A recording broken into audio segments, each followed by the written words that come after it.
Hello and welcome to this session. This is Professor Farhat, in which we would look at the sales cycle. In order to audit the sales cycle, or any other cycle for that matter, the first thing you want to make sure is, do you understand how the cycle works? Do you know the steps from A to Z? Do you know the source documents?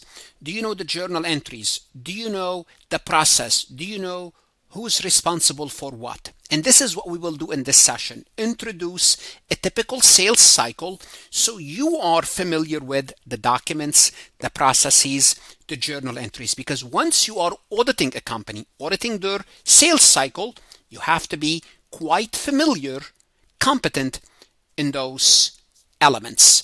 So the sales cycle is essential for any business. It starts from creating a sale until you collect the cash. That's the whole purpose of the sales cycle. And every company will have a sales cycle because no companies will exist without making sales. So there's no way that you could exist without making sales because that's your oxygen. That's assuming we are a for-profit company. If you are not-for-profit, well, you need donation, kind of equivalent to sales. But the point is, you want to generate sales in order to survive as a company. And for any particular company, sales or revenues is the largest amount on the income statement. It should be, because your sales and your revenues should be greater than any other expense. And all your expenses combined, your revenue or sales should be much higher than them. So revenues often, not often, always a significant number on the income statement. And that's why it's very important that when you're auditing sales, you know what you are doing, because sales is subject to errors. One, which is not a big deal in a sense that errors can be easily uncovered, because when someone commits an error, they don't hide their tracks, or they could be subject to manipulation or fraud. It's much more difficult because whoever committed that, they will try to hide their steps. Now, sales on credit present a higher fraud risk. Why? Because you have credit decisions you have to make that could result in uncollectibles. Uncollectible is subject to judgment, is subject to estimation. Then you could be misstating revenues and financial losses. So auditor, in this whole sales cycle that we're going to go over, they must be familiar with documents, journal entries, because those are the audit trail for the sales cycle. So you have to be familiar with those in order to understand how to audit the sales cycle. And this is what we will do in this session. First, we start by looking at the key transaction. Then I'm going to go over an example, a comprehensive example showing you step by step how do we take a transaction from the beginning till the end. Let's go ahead and get started. Before we proceed any further, I have a public announcement about my company, farhatlectures.com. Hello, my name is Farhat. You are here because you are either an accounting student, a finance student, or someone who's studying for their CMA or CPA exam. Great. You are looking for some additional help, and we can help you. I strongly encourage you to visit my website, farhatlectures.com. I offer additional lectures, resources, including PowerPoint slides, multiple choice questions, in some circumstances, exercises, and true-false questions. Our material is aligned with your CPA review courses, with your CMA review courses, with your college courses. I offer a risk-free trial that you can try to find out whether my website can help you or not. If you find it helpful, you subscribe, you keep your subscription. If not, you cancel and your risk is free. If you like this recording, if you like my lectures, you would like what's on the website, give me a chance to help you with your college courses as well as professional certification. I hope to see you on the website. So what are the key transactions in the sales cycle? There are 5 types of transactions, and we're going to look at the journal entry shortly and throughout the example. First is sales. And sales would include cash sales and sales on credit. Now, we always assume the sales is on credit because we want to be more sophisticated, because cash sales are easy. Cash sales, once the cash sales is done, the transaction is over. Well, if the customer comes back and wants to return the item, then we reverse it. Otherwise, that's it. Cash sales are easy. I give you the product, you give me the cash, all done. Sales, cash receipts. If we sell on credit, eventually someone will pay their money. That's when the customer make a payment. They usually make it by a check or electronic transfer. Most of the time now, it's being done by check.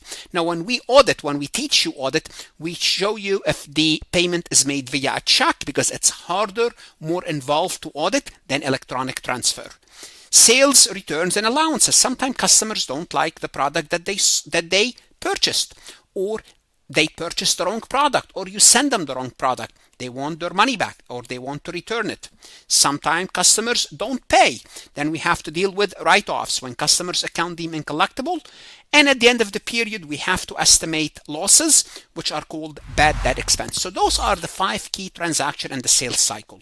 Now I'm going to show you the accounts that are involved. I'm going to take you through a quick journal entries with no numbers. Then we're going to go through a comprehensive example. So let's start from the beginning. We made a sale. When we make a sale, what do? We made a sale on credit for $100,000. We debit account receivable. We credit sales $100,000. Now let's assume the customer paid their balance. If the customer paid their balance, let's assume they paid their balance, great. Then we debit cash $100,000 and we credit account receivable $100,000. In a perfect world, this is the whole sales cycle. We made the sales on credit, the customer paid, it's all gone. All what's left is sales revenue and the cash amount. Well, you and I know that's not really true. You and I, we both know that that's not what really happens in the real world. What happened in the real world is you make a sale for $100,000. Okay, that's fine. One thing is the customer might return, of that 100, they might return $10,000. Well, we have to reduce their account receivable and we debit sales, returns, and allowances. Now, account receivable is $90,000. And if they pay, if they pay within a certain period of time, what do? We grant them credit. We grant them credit means what? It means they might pay less than $90,000. They might only end up paying $87,000. Then we give them a sales discount of $3,000. Then we remove their account receivable of $90,000 and it's over. So that's another scenario. Or, oh well, that's that.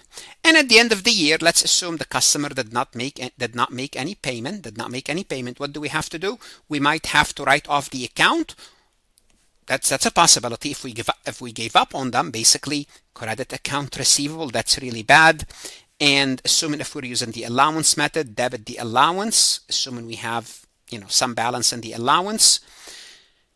In the allowance method, if we're using the write-off method, credit their account receivable and debit bad debt expense, assuming we're using the direct write-off method. That's another method. That's another way to do things. And at the end of the period, if we're using the allowance method, we estimate, $20,000. We estimate $20,000 of allowance will be uncollectible. So those are the possible combination of possible journal entries. But if you notice here, there's a lot that goes through the account receivable. We record the receivable, we bring it down when we have a payment. When we receive a payment, we bring it down. If we gave sales, returns, and allowances, we bring it down when we grant sales discount. Now, if we write off an account, we also bring it down when we write off an account. So this is basically the big picture. Now, bear in mind, everything that we talked about, we said we're dealing with the sales revenue cycle. But the focus was account receivable. Notice most of the transaction went through the account receivable, from creating the sales to eventually collecting the cash through the sales return, the sales discount. The point is, although I'm focusing on sales revenue is connected to account receivable. This is called the cycle. The cycle is, it's not only one account, it's a bunch of accounts. Matter of fact, sales revenue, account receivable, and cash collection, because eventually we're going to be collecting the cash, and we're going to have a cycle about cash collection. Those 3 things are connected. Once again, selling on credit, account receivable, and collecting the cash. Basically, this is part of the same cycle. Although I'm going to separate them. I'm going to show you the sales cycle separate than the account receivable separate than the cash collection. And the reason I do that, because I want to focus on each account separately. Because if I focus on all three, first of all, the lecture will take more than an hour and you will get confused. Therefore, we'll take it one step at a time. In this session, I will say this is how we create a sales step by step. So to illustrate the sales cycle, I will break it into 7 steps. Although there are 5 key transactions, I can break it into 7, I can break it into 8. I just want to break it down into step by step so you understand the process. And for the purpose of this example, we are selling chairs, office chairs. So the cycle begins when a customer places an order. They could place it over the phone, over the email, fax, and soon, who knows, they might have AI agent placing sales. So this leads to something we called a sales order. And what I have in red are documents. So when I say I have something in red, it's a document. So the first document is a sales order is created once we received an order. Now, the first thing you want to know about the sales order, those documents are pre-numbered. So we can account for how many sales we made. Therefore, it will help us later on with the completeness. So we account for all the sales and the existence. We used a specific sales order, a specific one with a pre-numbered for this particular customer, for this particular request. Now, one copy of the sales order is sent to the shipping department, because once we receive an order and they want to buy office chairs, guess what? We have to submit this order to the people that's going to ship the product, right? And we're shipping office chairs. Therefore, we send one copy to the shipping, to the shipping department. Shipping means shipping department. Think about another place. It could be in another state. You're in one state, you receive the order, you'll send them electronically, ship this. And you will send one copy to the accounting or the billing, or sometimes they're separate. For the sake of our illustration, we're going to assume that billing and accounting is one department. So this sales order, which is a document, think of it as a document. It could be electronic document. One is sent to the shipping, one is sent to the billing. Now keep track of who's getting what, and specifically the billing, accounting. You're going to see how many copies they are going to get. And this is what the order is. The customer name is ABC Company. They want to order 50 of these office chairs. We're selling each one of them for $100. We created a sales order for $5,000. The sales order number 12345. The date 1/4/2025. So this is the first document, the sales order. Now in the real world, the sales order would look a little bit more sophisticated, different, but basically this is what would have. So part 1 is the sales order. Now, within that step, within part 1, okay, to control risks, before we agree to the sale, remember we are working with sales on credit. What do?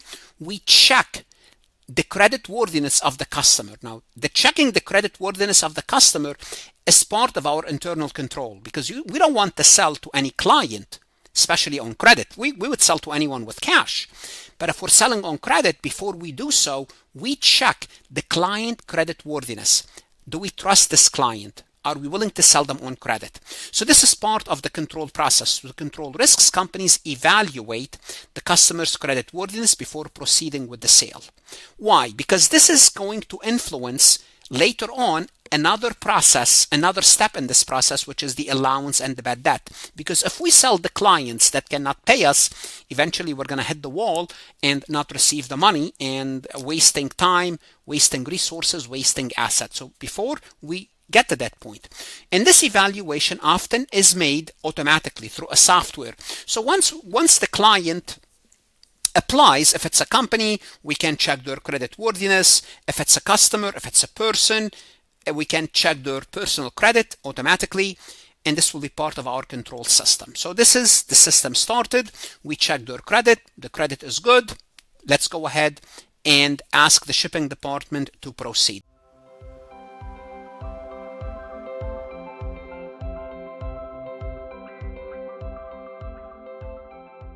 Let's take a look at a multiple choice question, a basic one, just to make sure we understand this process. What is the starting point in the sales and collection cycle? The starting point. Is it A, receiving cash from the customer? That would be nice. But do we receive cash from customer? This is the starting point. Seldom the customer pays up front, right? So that it cannot be the starting point. Receiving the customer order for the goods or service. I would say this is better than A for sure. Let's keep it. C, submitting a bid for a project with a new customer. Well, submitting a bid could be the beginning, but it may not be the beginning, because if you're submitting the bid, that bid may never make it. Therefore, we cannot call it the starting point. Shipping the goods to the customer. We don't want to do that. This is basically the opposite of receiving the cash from the customer. We don't want to just ship them the goods if they did not send us any request. Therefore, step 1 is when the customer place a request to do what? For the goods or service. This is the starting point. What should you do? Go to Farhat Lectures. Look at additional multiple choice questions. Whether you are an accounting student or studying for the CPA exam, make sure you complete my MCQs, including the AI CPA. Invest in yourself. The CPA exam is worth it, and stay safe.